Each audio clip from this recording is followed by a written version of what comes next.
She's been there, done that, and now she's set for the big leap.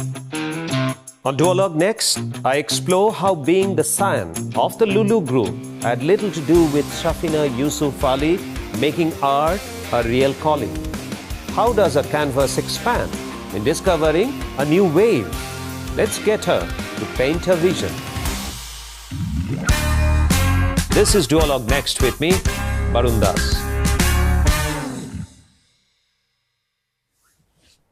Shafeena, yes. Good to see you. Good to see you too. This is going to be a very unique discussion. So you've done everything. You started with hardcore business coming from Yusuf Ali's family.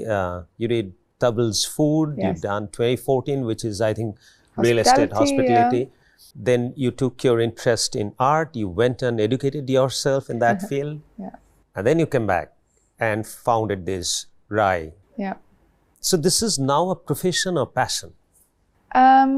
I don't think you can be a professional in the arts and culture sector if you are not passionate about it. So I think it is both a profession and a passion, which is amazing. Yes, that is actually the best profession that somebody can be in when somebody is pursuing their passion. Yeah. So explain a little bit. What I understand is that it's a very unique 700 square meter space that you've taken. You curate artists, you train them, you hold exhibitions. So we'll talk about all those. Just give me a contour of this foundation. So we live in the beautiful city of Abu Dhabi.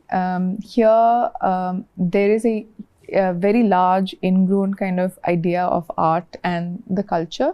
The region is kind of like a melting pot where we have people from all over the world come.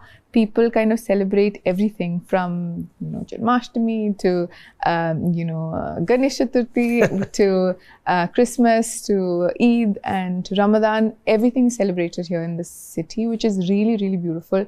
When the idea of Riskat initiative came, I wanted to open a space where there was space held for all of these different cultures to come together and to talk to each other. And we wanted a space where people could see, I think art is a huge window to be able to see into each other's cultures and their ideas and their passions.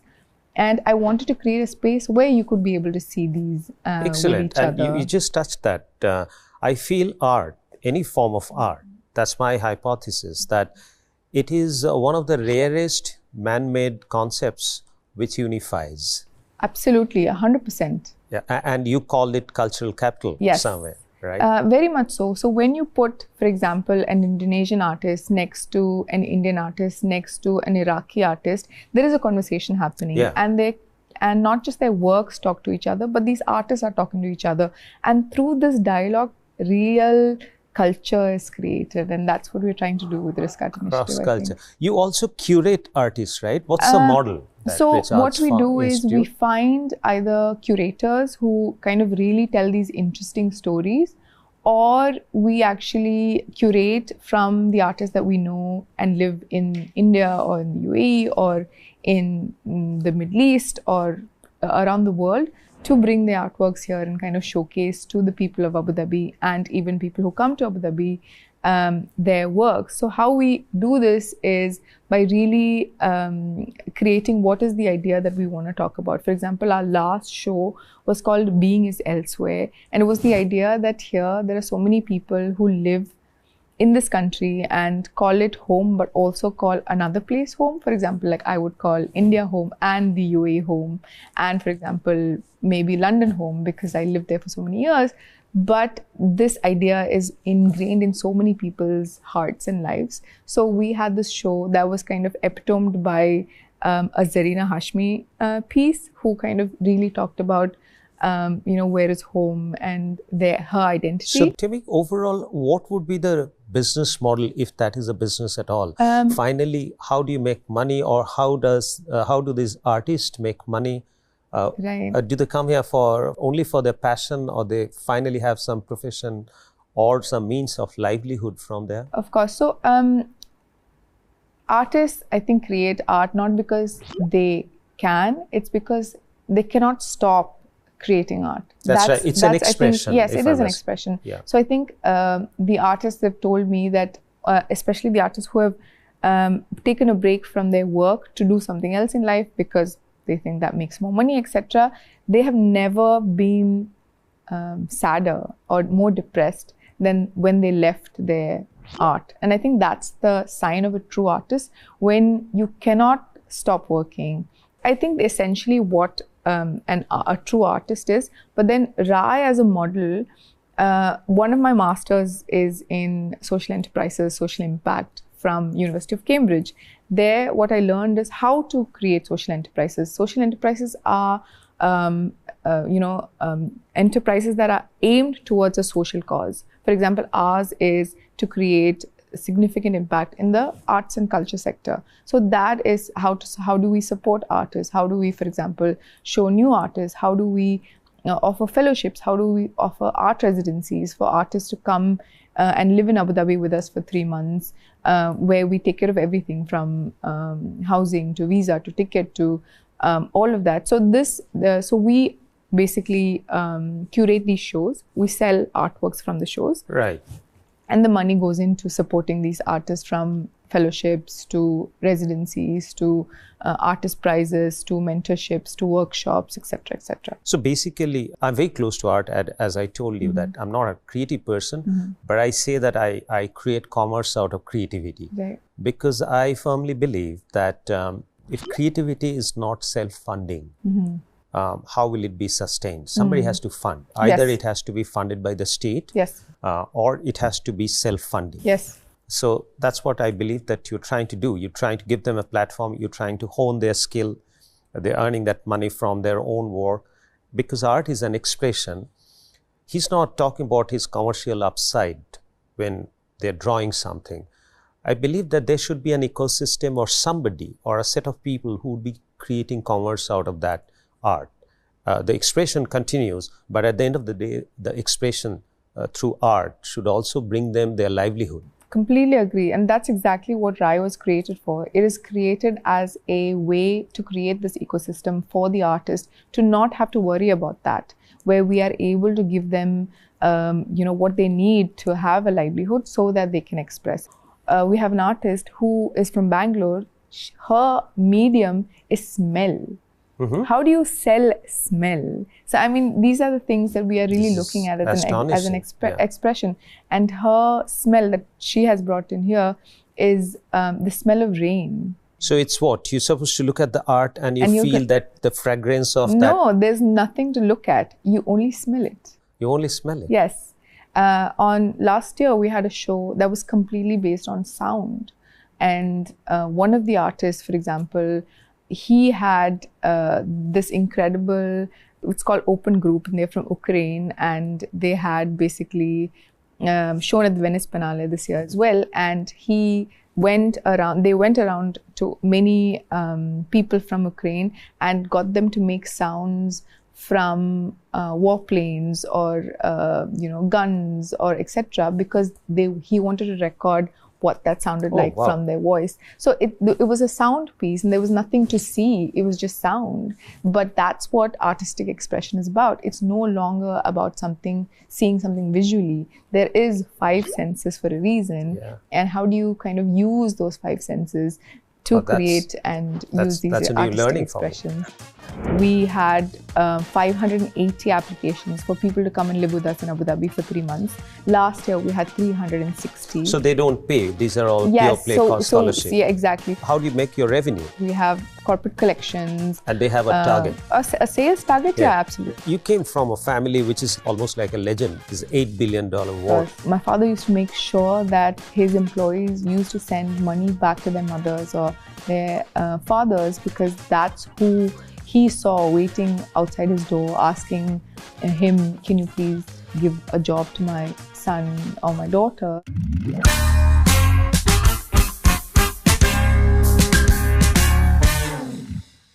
So coming back to your business now, so one part is the impact that you create. At times the impact is not measurable, right? Do you have any kind of a measurable goal for, I understand that your objective is not for profit, it's for social, it's bringing about changes in our society for betterment.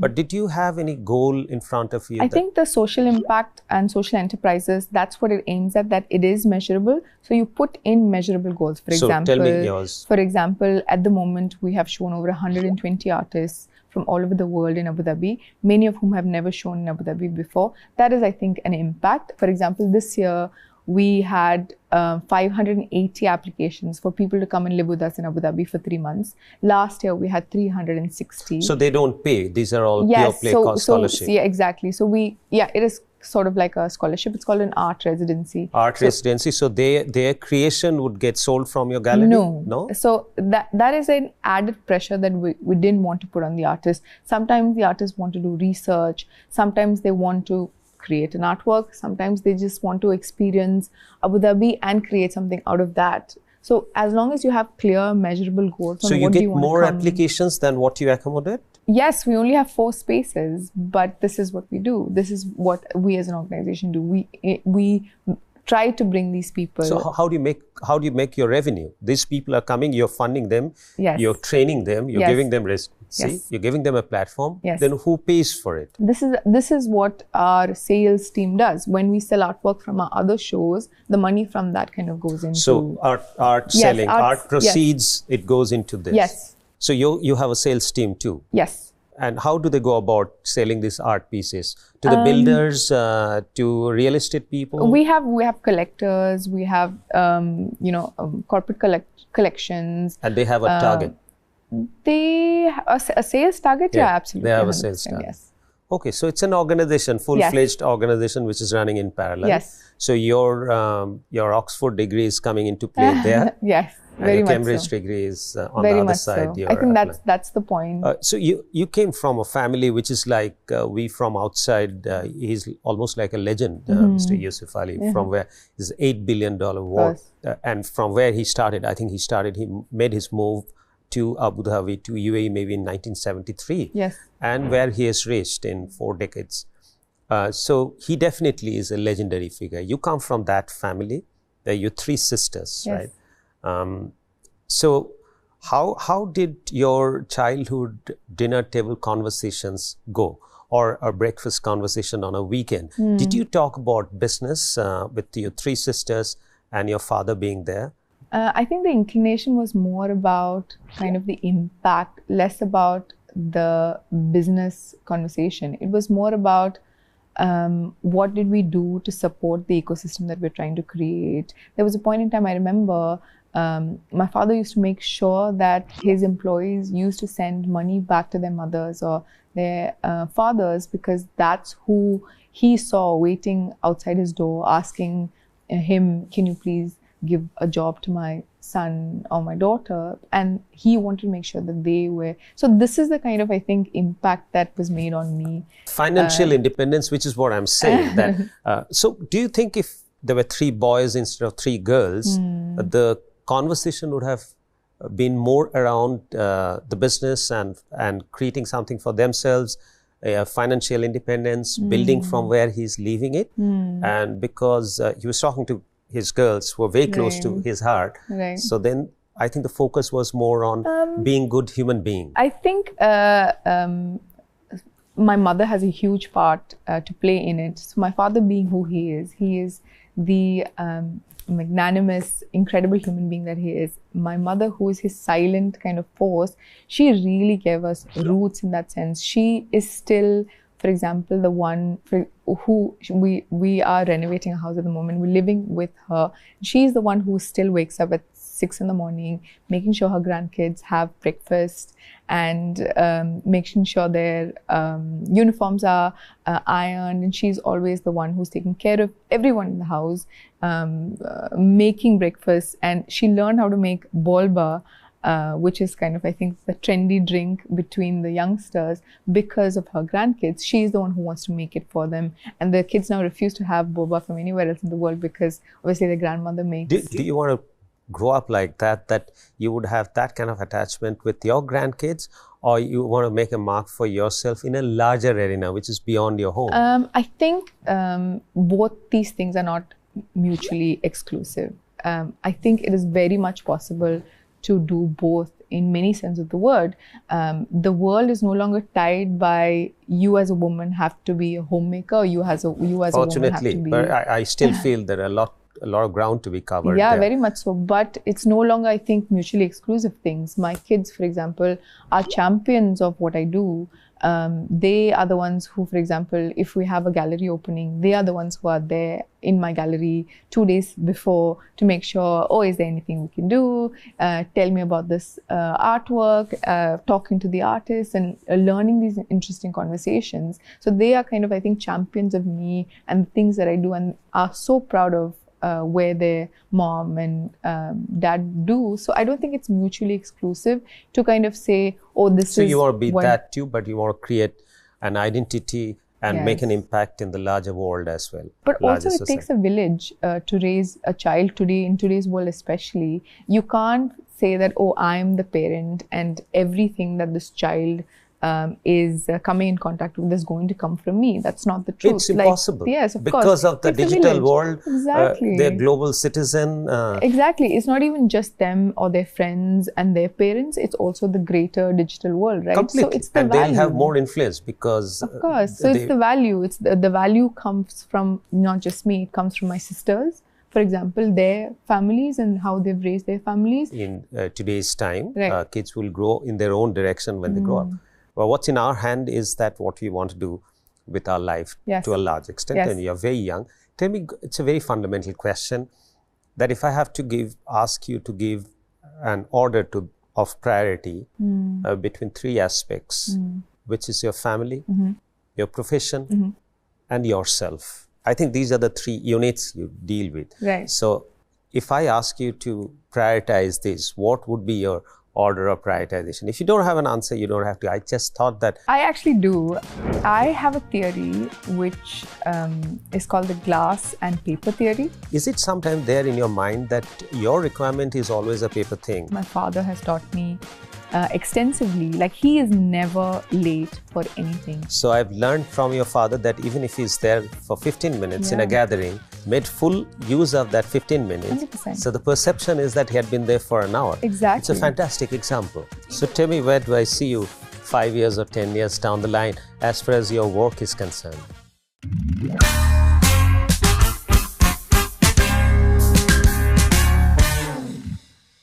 Tell me, it's a very fundamental question that if I have to ask you to give an order of priority between three aspects, which is your family, your profession, and yourself. I think these are the three units you deal with. Right. So if I ask you to prioritize this, what would be your order of prioritization? If you don't have an answer, you don't have to. I just thought that... I actually do. Okay. I have a theory which is called the glass and paper theory. So you have these three balls in the air. Every day, you wake up in the morning, you have things that you have to do for your kids, things that you have to do for yourself, and things that you have to do for your work. For example, this morning, it was my youngest daughter's first day in school, which is something that I definitely don't want to miss. This is a meeting or this is an interview that I really definitely want to do, which might be a work thing. I have to go see my chiropractor today because I have back pain. That's a personal thing to do. These are three things, for example, today that I have to do. Oh, these are the, brilliantly said. These are the three three balls that are up in the air. My theory is if I have to miss something more important has to come. For example, my daughter has fallen sick, for example. That is a glass thing. I cannot let it fall and break because I might never be able to pick it up again. But if it's a paper thing, for example, this is an interview, is an extremely important interview, but if I miss it, it's not the end of the world. There might be another interview coming at some point in time, or maybe it's just not meant to be. It is a paper thing. So to be able to recognize every day when you wake up in the morning, every hour that you do, which are my paper things, which are my glass things that are up in the air. And if I drop one, which one can I drop? That's it changes. So very well said. Nice example that you've given. It's a learning for me too, and I'm sure that the millions of viewers who would be watching it, it's very insightful.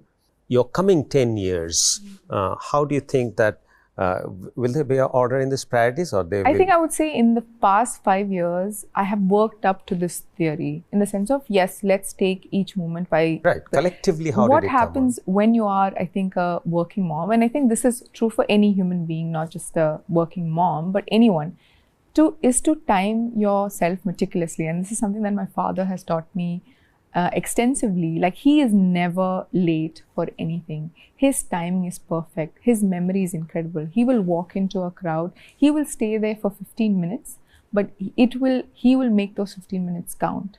He will meet everybody he needs to. He will remember everybody he needs to remember. He will speak to everybody he needs to speak to, and he will walk out in 15 minutes with everyone thinking, oh my God, he's been here for hours. He has met everyone. He has talked to everyone. This is something that I think I've learned from him, in the sense, even if it is 10 minutes, you are dedicating 10 minutes to yourself. You are dedicating 10 minutes to your work. You are dedicating 10 minutes to your kids. It is not about the quantity of time that you're spending with them. It's about the quality. Quality and the efficiency also. Exactly. And again, you've given a fantastic example, which is what I keep saying. Doing more is living more. Right. And living more is living longer. Right. So I've learned from your father that even if he's there for 15 minutes in a gathering, he's met so many people, made full use of that 15 minutes. 100%. So the perception is that he had been there for an hour. Exactly. It's a fantastic example. And it is something which is a practical example of a theory which I always had, that just planning, which is part of your time management, very much so, and efficiency. Right. So if in 1 hour you can cover maybe 1.5 kilometers, but in 1 hour you can also cover 5 kilometers. Exactly. So this is, I think, what I've learned. So if I can plan myself, as in, for example, today my day is planned to the T. Thankfully, my kids are in on it, my husband is in on it, my staff is in on it. So I know exactly where I am at what point in the day today.